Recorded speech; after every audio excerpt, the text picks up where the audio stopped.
friends, today we'll be studying on chapter 1 biological molecules, subtopic 1.4 proteins, levels of protein structure.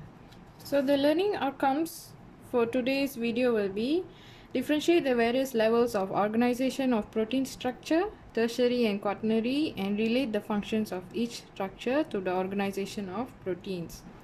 So the levels of protein structure that we will be studying today is the tertiary structure.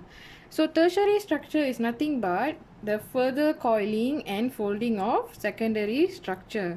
So as we know that in secondary structure, the primary structure will be coiled and folded, right? So now in tertiary structure, what happens is the secondary structure will be further coiled and folded. So because of this further coiling and folding, the tertiary structure will be compact and it will be in a three-dimensional shape, 3D shape, and this 3D shape gives the protein structure a globular protein, right? So as we know, globular means what? It is spherical and round, right? So the tertiary structure is found in all globular proteins. So if we see here, this is the tertiary structure. We can see that it has a beta pleated sheet, alpha helix coil, and random coils. So each type of protein has its unique 3D shape. So this 3D shape we can call it as conformation. So conformation is nothing but another word for shape. And each of the protein has its specific function. Based on the shape, based on the unique shape, it has its own specific function. So for example, the protein insulin has function as hormone, enzyme function as a catalyst, myoglobin function as a oxygen storage in muscles. So we can see here all these are the protein and all these are the function of the protein. And this protein has a unique 3D shape and it has a specific function. So tertiary structure that determines the globular shape of the protein, and also it determines the solubility of the protein. So we know that in amino acid, the R groups, we know that we have different types of R groups, right? They can be non-polar, polar, basic, or acidic, right? So amino acid consists of hydrophobic groups and hydrophilic groups. Hydrophobic groups are the R groups which contains non-polar molecules. So they will be formed in the inner part when they are in the aqueous environment, whereas the hydrophilic groups will be outer part in the aqueous environment. So if we see here, this is the unfolded polypeptide. Okay, so they have hydrophilic R groups and hydrophobic R groups. So what happens when this unfolded polypeptide is placed in an aqueous environment? So what will happen is the hydrophobic R groups will cluster and aggregate in this core region. Why? Because they are hydrophobic. Okay, so when they are hydrophobic means what? They are fear of water. Okay, fear of water. So therefore they are clustered together in the middle region, in the core region, because they want to exclude the water. They repel the water. Therefore, what happens is the hydrophobic R groups will be in the inner part of the polypeptide chain, whereas the hydrophilic groups will be in the outer part of the polypeptide chain. So this is what happens in the aqueous environment. So aqueous environment, if we see, proteins are usually found in the cytoplasm of our cell. So cytoplasm are actually fluid, right? So mostly the tertiary structure, the polypeptide chain will form in this form. So the bonds involved in folding of tertiary structure, there are 4 types of bonds. First is the disulfide bond. So disulfide bond is nothing but it involves 2 R groups of amino acid. Okay, the R groups here is constant. It is cysteine. So this cysteine will consist of, there must be 2 cysteine R groups. Then only it will form a disulfide bond. So this cysteine has what? SH group, sulfur atom and a hydrogen atom. So when these 2 SH groups, sulfur atom and hydrogen atom, bond together, they form a disulfide bond. Only the sulfur and sulfur will be bonded, and this bond is called a It's called as disulfide bond and it's a covalent bond. We all know that covalent bond is a strong bond, right? There are a strong bond. So what happens to the hydrogen? The hydrogen, two hydrogen atoms will be removed because of oxidation process occurs. So oxidation is nothing but the removal of hydrogen atoms. So if we see here, this is a polypeptide chain, right? So when this part of the chain, the amino acid is the R group is cysteine, and this part of the polypeptide chain, the R group is also cysteine. So we know that cysteine has SH group, right? So when two cysteine groups, when they are bonded, the sulfur to sulfur atoms will be bond, and this bond is called as disulfide bond. Okay, disulfide bond. So you see here, this is what happens here. The cysteine and cysteine group, the H will be removed through oxidation and it forms a disulfide bond. So the next bond is ionic bond. Ionic bonds involve R groups with opposite charges, meaning it will have a positive charge ion with a negative charge ion. So that is called as ionic bond. So for example, ionized amino group NH3 plus with ionized carboxyl group COO minus. So if we see here, this is the polypeptide chain. We have the R group lysine. So lysine has a NH3 plus and aspartic acid. Here another R group has a negative charge ion. So it has a negative. So here another amino acid which is a R group aspartic acid. It has a negative charge ion. Therefore what happens? This is a positive charge ion. The hydrogen here is a positive charge ion. So ionic bond will be formed between these two charge ion. So if we see here, this is what happens here, right? This is the zoom part of the vision, and this is the ionized amide group, and this is the ionized carboxyl group. So the ionic bond will be formed between this negative charge ion and the positive charge ion. So this is called as the ionic bond.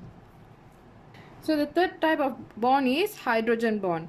Hydrogen bond, as we know, that is a hydrogen atom. The electropositive hydrogen atom will be bonded with a electronegative atom, right? So for example, carbonyl group with amide group. We know that carbonyl group has a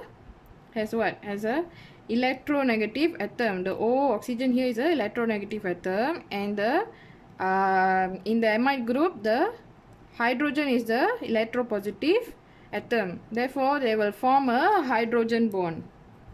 Okay. And another example will be carbonyl group with hydroxyl group. It is the same because it has a electronegative atom with a electropositive hydrogen. So it will still form a hydrogen bond. So if you see here, this is the polypeptide chain. Here we have a R group amino acid and another amino acid. The R group here is asparagine, and here the R group is serine. It has a serine as a hydroxyl group and asparagine as a carbonyl group. Therefore, they will form a hydrogen bond. So this hydrogen bond is neatly accomplished in alpha helix and beta sheet structure. So in the previous video we studied about secondary structure, right, which consists of alpha helix and beta sheet structure.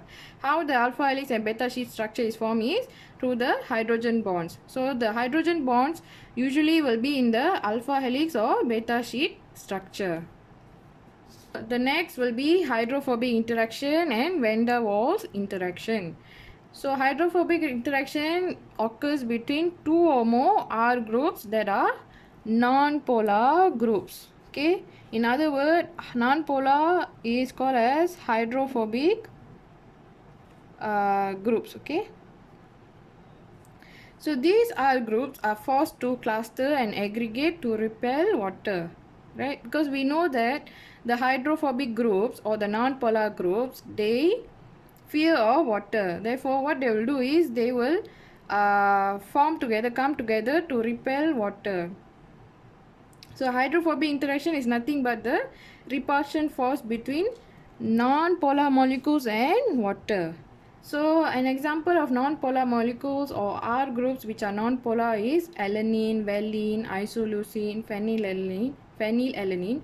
All those that is considered in the non-polar group. So usually the hydrophobic or non-polar molecules is the R groups that contain alkyl CH3 or aromatic side chain, right?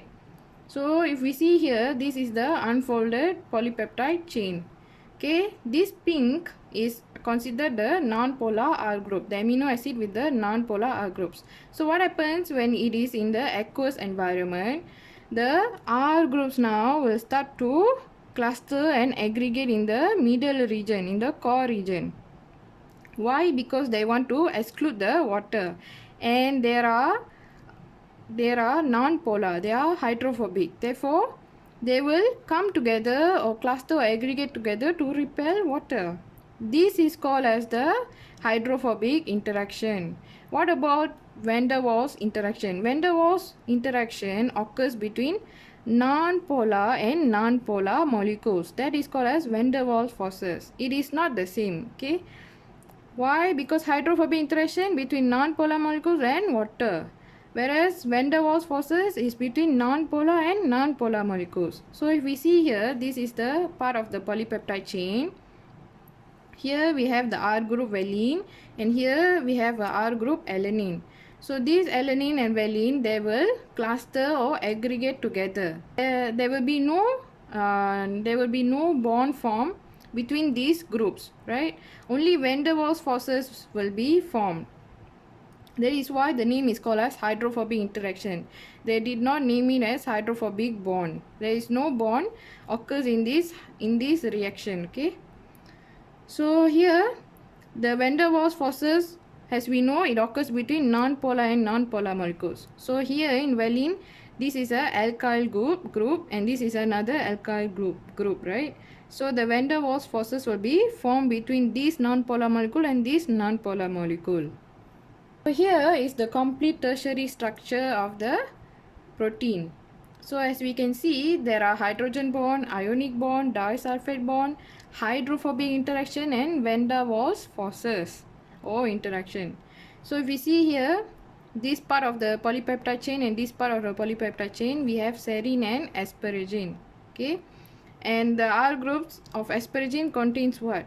Contains a electronegative atom with a electropositive hydrogen atom. So hydrogen bond will be formed here. Whereas here the lysine consists of hydrogen ion, positive charge ion, and here the aspartic acid consists of a negative charge ion. Therefore, a positive charge and a negative charge, the bond that will be formed is called as ionic bond. And here is a cysteine and here is another cysteine in the part of the polypeptide chain. What happens? The sulfur and sulfur will be bonded and it is called as a disulfide bond. The H hydrogen atoms will be removed through the process of oxidation. And this is the hydrophobic interaction. You can see that here is the hydrophobic group valine, and here phenylalanine also a hydrophobic group, and alanine is also a hydrophobic group. Therefore you can see that they all will come together, right? They will cluster or aggregate together, and this is called as hydrophobic interaction. So van der Waals forces will be formed between this non-polar molecule with a alanine non-polar molecule. So all the non-polar molecules will be formed by the van der Waals forces, right? So this is the overall tertiary structure of the protein. They have 4 types of bond.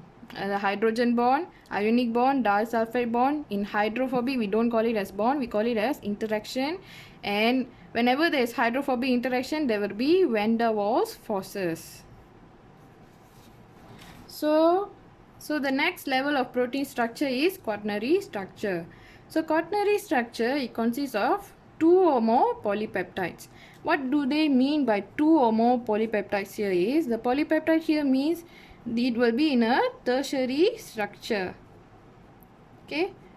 So whenever there are more than one tertiary structure, it is considered as a quaternary structure.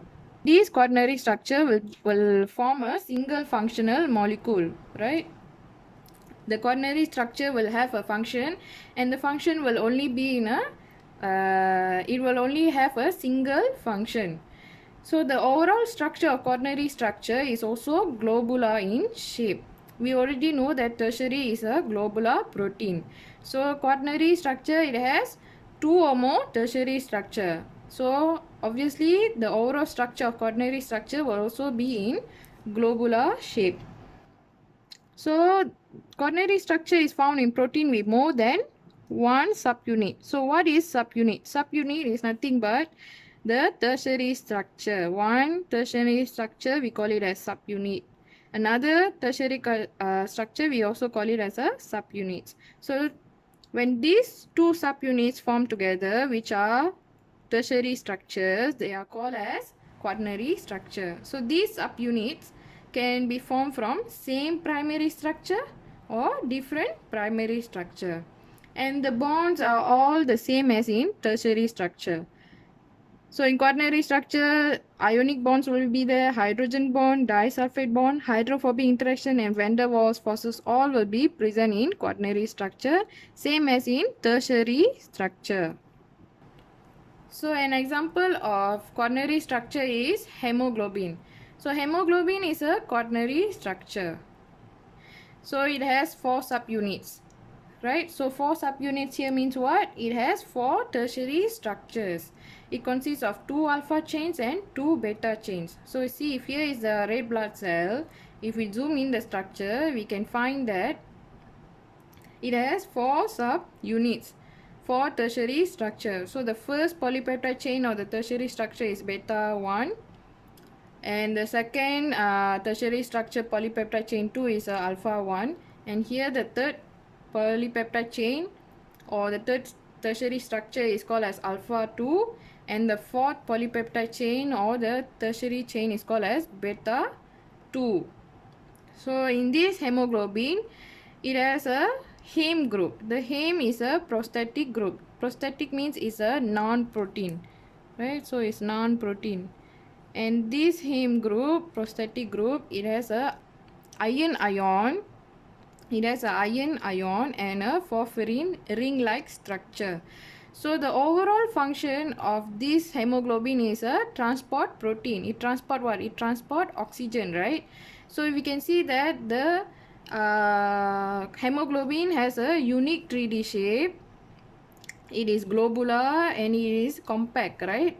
And it also has more than 2 tertiary structures, and it has a single functional molecule. Why? Because it only acts as a transport protein, transport of oxygen. So that is why tertiary structure and quaternary structure, they are in 3D, three-dimensional shape, and it is compact, and both of the tertiary structure and quaternary structure, there are globular proteins. So that is all that you need to know about tertiary and quaternary structure. So if you find this video helpful, please like, share, comment, and subscribe to my channel. Thank you.